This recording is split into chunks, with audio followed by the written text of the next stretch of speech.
वालेकुम पाकिस्तान। आज फिर मैं अंकल फारूकी के साथ एक छोटी सी नशिस्त, और मैं चाहूँगा कि अंकल 2022 जो नया साल शुरू हुआ है उसमें कोई अच्छा सा पैगाम दें पाकिस्तान के लिए, दुनिया के लिए, और कोस्टा रिका, सेंट्रल अमेरिका में जहाँ आप रहें उनके लिए कोई पैगाम दें अंकल। अस्सलाम वालेकुम पाकिस्तान। हस्ब आदत अल्लाह की शान सबसे पहले, बिस्मिल्लाहिर्रहमानिर्रहीम।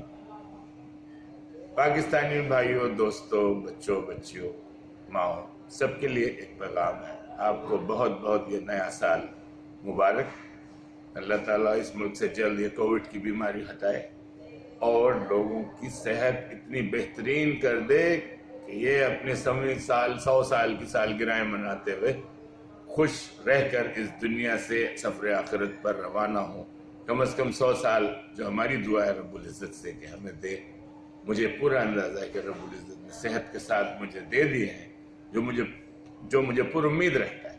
तो आपसे सिर्फ ये मैसेज है इस पहले साल के पहले दिनों में कि आपने सबसे पहले एक अमल को पुख्ता करना है जिसकी आप में मैं बेइंतहा कमी देख रहा हूं।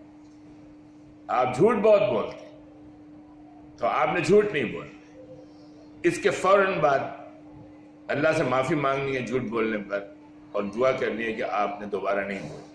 उसके बाद आपने सबसे पहले इस मुल्क की गली कूचों को नॉर्थ से साउथ तक और वेस्ट से ईस्ट तक गंदगी से हटाना है।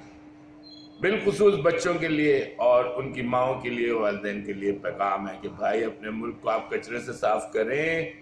जब तक आप ये नहीं करेंगे, आपकी तरक्की का राज सबसे पहले मुल्क की सफाई और अपनी सफाई में है, अपने घरों की सफाई में।